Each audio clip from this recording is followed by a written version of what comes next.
via Lenin. The Peace Program. Published.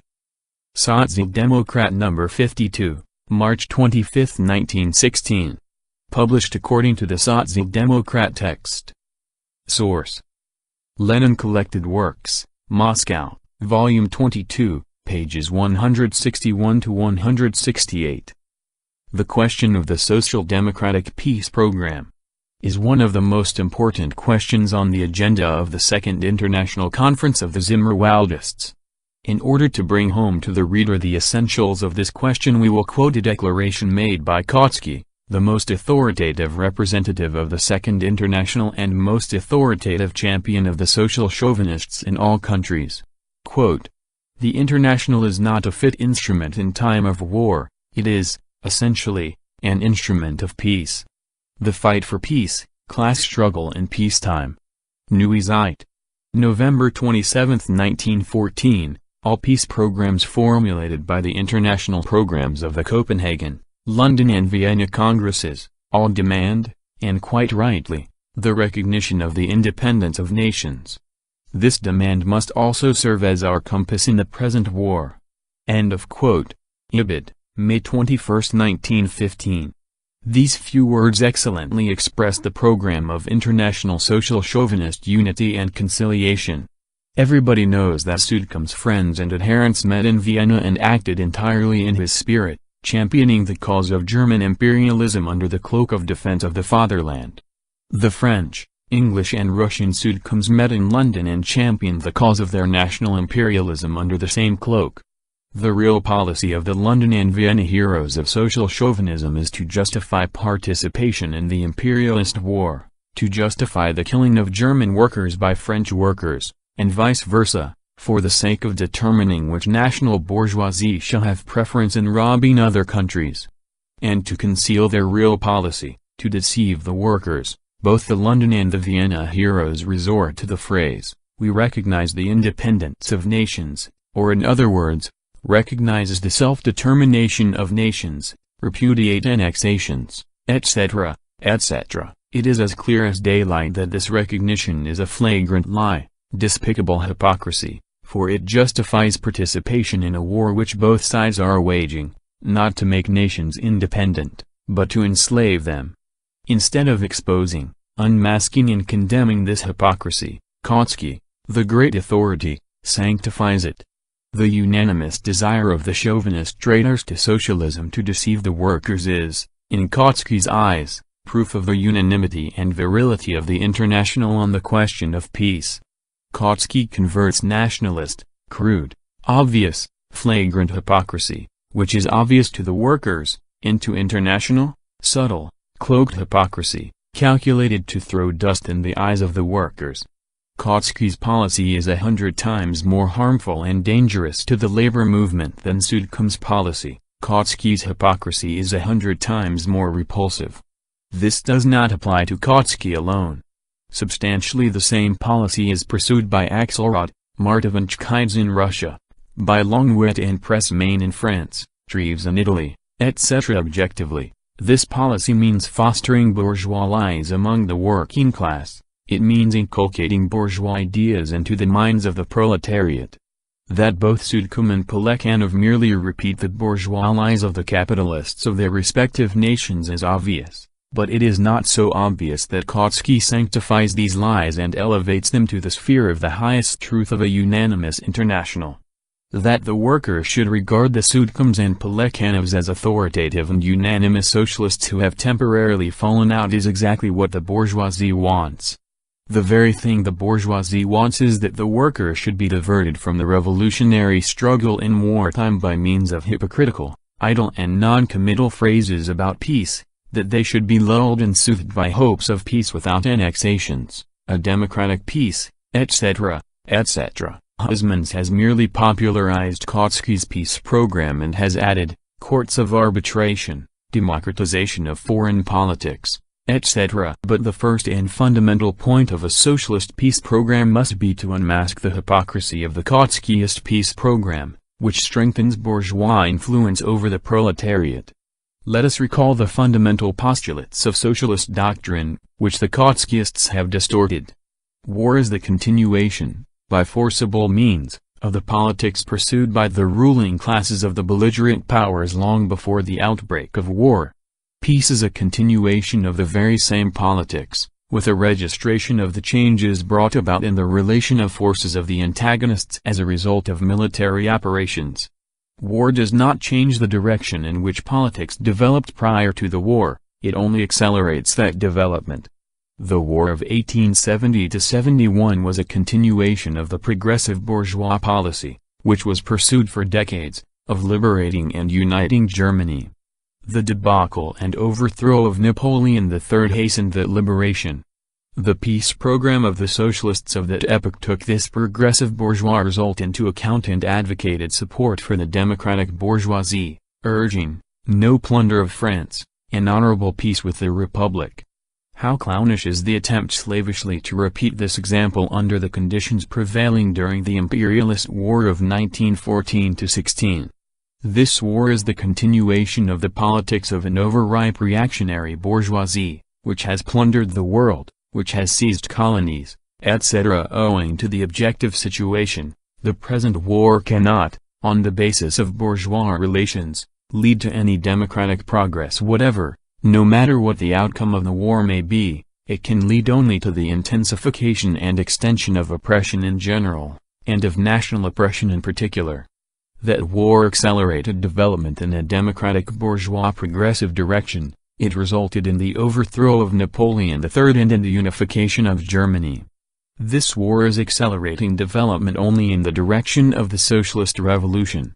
Then the program of a democratic, bourgeois, peace had an objective historical basis. Now there is no such basis, and all phrases about a democratic peace is a bourgeois lie, the objective purpose of which is to divert the workers from the revolutionary struggle for socialism. Then the socialists, by their program of a democratic peace, supported a deep-going bourgeois democratic movement of the masses, for the overthrow of Napoleon III and the unification of Germany, which had been manifesting itself for decades. Now, with their program of a democratic peace on the basis of bourgeois relations, the socialists are helping the deception of the people by the bourgeoisie, whose aim is to divert the proletariat from the socialist revolution. Just as phrases about defense of the fatherland inculcate into the minds of the masses the ideology of national war of liberation by means of fraud, so phrases about a democratic peace inculcate that very same bourgeois lie in a roundabout way. That means that you have no peace program, that you are opposed to democratic demands, the Kautskyists argue, in the hope that inattentive people will not notice that this objection substitutes non-existent bourgeois democratic tasks for the existing socialist tasks.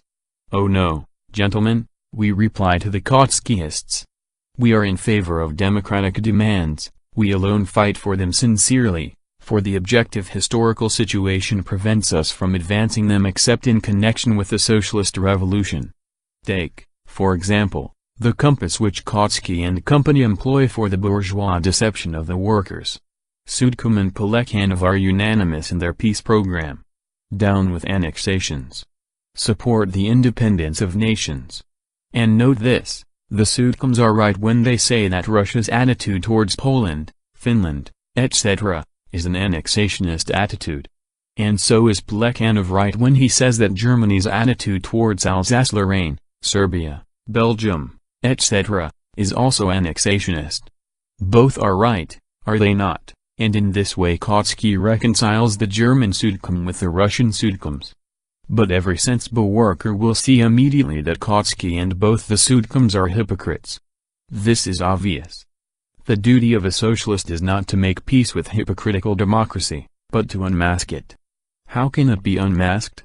Very simply. Recognition of the independence of nations can be regarded as sincere only where the representative of the oppressing nation has demanded, both before and during the war, freedom of secession for the nation which is oppressed by his own fatherland. This demand alone is in accord with Marxism. Marx advanced it in the interests of the English proletariat when he demanded freedom for Ireland, although he admitted at the same time the probability that federation would follow secession. In other words, he demanded the right of secession, not for the purpose of splitting and isolating countries, but for the purpose of creating more durable and democratic ties. In all cases where there are oppressed and oppressing nations, where there are no special circumstances which distinguish revolutionary democratic nations from reactionary nations, as was the case in the 40s of the 19th century, Marx's policy in relation to Ireland must serve as a model for proletarian policy. But imperialism is precisely the epoch in which the division of nations into oppressors and oppressed is the essential and typical division, and it is utterly impossible to draw a distinction between reactionary and revolutionary nations in Europe. As early as 1913, our party, in a resolution on the national question, made it the duty of Social Democrats to apply the term self-determination in the sense here indicated, and the war of 1914–16 has fully shown that we were right. Take Kautsky's latest article in the Neue Zeit of March 3, 1916. He openly declares himself to be in agreement with Austerlitz, the notorious, extreme German chauvinist in Austria, the editor of the chauvinist Vienna Arbeiterzeitung, when he says that the independence of a nation must not be confused with its sovereignty. In other words, national autonomy within a nationality state is good enough for the oppressed nations, and it is not necessary to demand for them the equal right to political independence. In this very article, however, Kautsky asserts that it is impossible to prove that it is essential for the Poles to adhere to the Russian state. What does this mean? It means that to please Hindenburg, Sudcombe, Austerlitz and co., Kautsky recognizes Poland's right to secede from Russia, although Russia is a nationality state, but not a word does he say about freedom for the Poles to secede from Germany. In this very article Kautsky declares that the French socialists had departed from internationalism by wanting to achieve the freedom of Alsace-Lorraine by means of war. But he says nothing about the German Sudcombes and company deviating from internationalism when they refused to demand freedom for Alsace-Lorraine to secede from Germany. Kautsky employs the phrase a nationality state, a phrase that can be applied to England in relation to Ireland, and to Germany in relation to Poland, Alsace-Lorraine, etc., obviously for the purpose of defending social chauvinism. He has converted the slogan "Fight against annexations" into a program of peace with the chauvinists, into glaring hypocrisy. And in this very article, Kautsky repeats the honeyed little Yuda's speech: the International has never ceased to demand the consent of the affected populations when state frontiers are to be altered. Is it not clear that Sudcombe and company demand the consent of the Alsatians and Belgians to be annexed to Germany, and that Austerlitz and company demand the consent of the Poles and Serbs to be annexed to Austria? And what about the Russian Trotskyist Martov? He wrote to the Gvozderist journal Nashgolos, Samuro, to prove the indisputable truth that self-determination of nations does not necessarily imply defense of the fatherland in an imperialist war.